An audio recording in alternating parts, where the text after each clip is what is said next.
America's political and financial capitals were just hit by lightning, and now our entertainment capital is being devastated by fire. Michael Snyder reports, the past couple of weeks have been really, really strange. On New Year's Eve, four of our most iconic buildings in the entire country were all hit by lightning.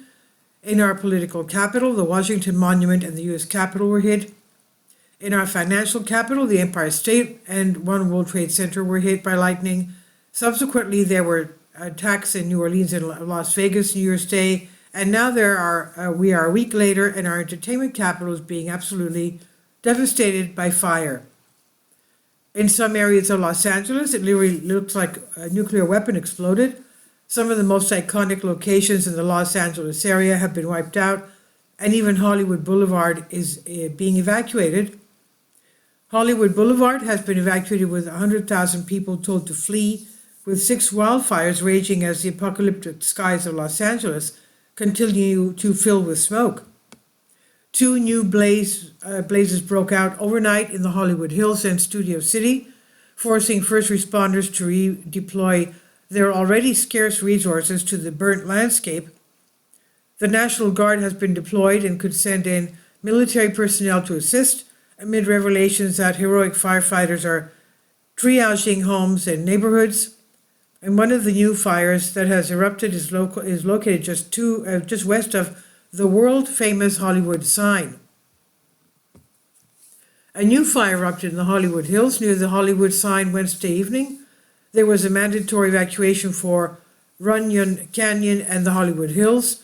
The new fire, dubbed the Sunset Fire, came out of nowhere and exploded. Hopefully they'll be able to get these new fires under control very quickly. Sadly, large numbers of expensive homes have already been lost, and this includes the homes of many big names in the entertainment industry. By the afternoon, the Santa Ana wind-fueled fire had climbed the hills and claimed the homes of more than half a dozen A-listers and the commodity perched above the Pacific Ocean. Billy Crystal, Anna Faris, John Goodman, Anthony Hopkins, Eugene Levy, and Miles Teller all lost their homes, according to social media posts and reporting by Page 6.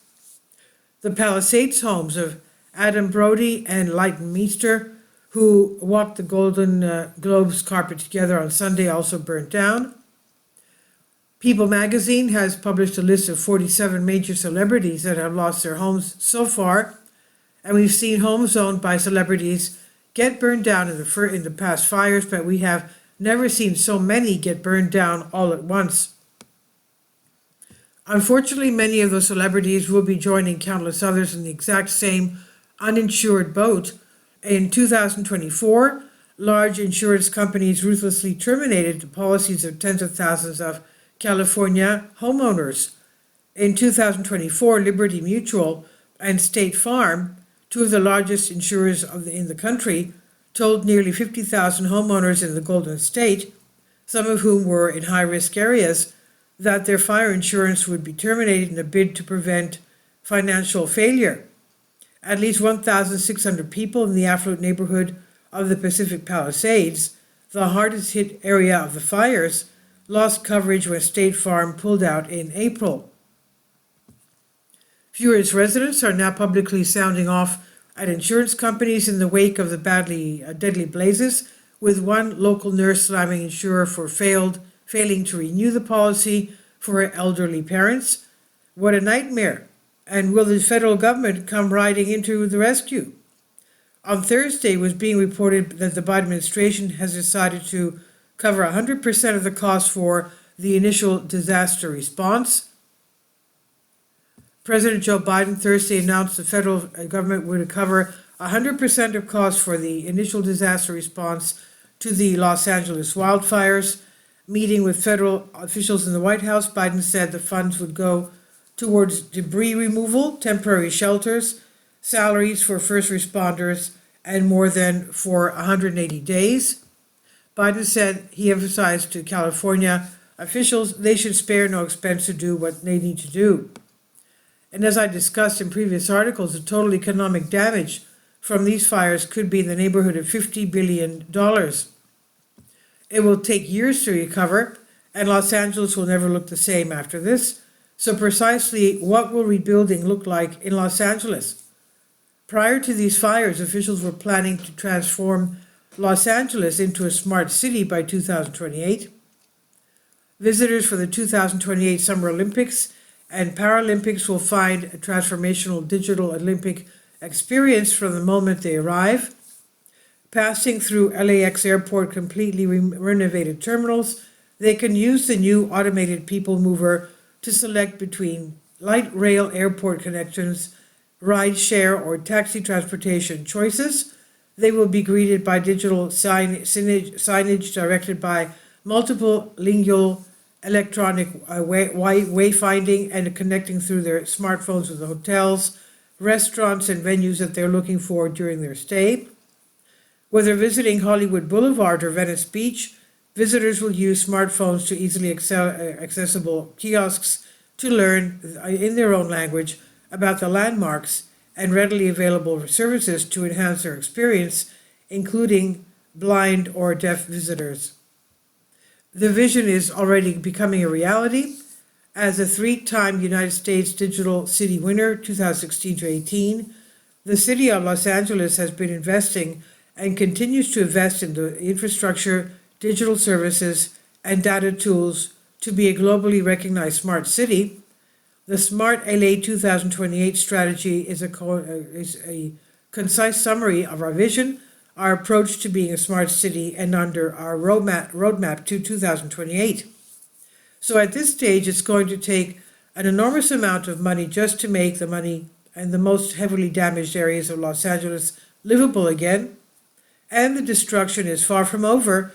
Since I began writing this article, Michael Snyder says, even more new fires have erupted. That is not good news at all. The region continues to be under a red flag fire weather warning, and there is no rain in the forecast for the next week. Hopefully the winds will at least die down in the days ahead, because that's what firefighters need more than anything else. Of course, once the disaster is finally over, it won't be too late before more major disasters come rolling in. I'm just thinking that perhaps, of course, not just winds that have to die down, they need water to put out the fires, and water is lacking. Now, we have entered a period of unprecedented global chaos, and as Michael Snyder says, I have a feeling that 2025 is going to be filled with a lot of unpleasant surprises. This is from End of the American Dream by Michael Snyder. Please leave your comments, and thank you for your support. This is by Michael Snyder and about the author. Michael Snyder's new book entitled Why is available on paperback and for Kindle on Amazon. He's also written 8 other books that are available on Amazon, including Chaos, End Times, 70 Apocalypse, Lost Prophecies of the Future of America, The Beginning of the End, and Living a Life That Really Matters. When you purchase any of Michael's books, you help to support the work that he's doing. You can also get his articles by email as soon as he publishes them by subscribing to his Substack newsletter. Michael has published thousands of articles on the Economic Collapse blog, End of the American Dream, and the Most Important News, and he's always freely and happily allowed others to republish those articles on their own websites. These are such troubled times and people need hope. John 3:16 tells us about the hope that God has given us through Jesus Christ. For God so loved the world that he gave his only begotten Son, that whosoever believeth in him should not perish but have everlasting life. If you have not already done so, we strongly urge you to invite Jesus Christ to be your Lord and Savior today. Please support my Patreon account. The daily posts are 5 videos daily, and they are totally different from what I have on my YouTube channel. Thank you so much for your support, and that you find all my content so interesting. You'll find the Patreon account details in the description box below.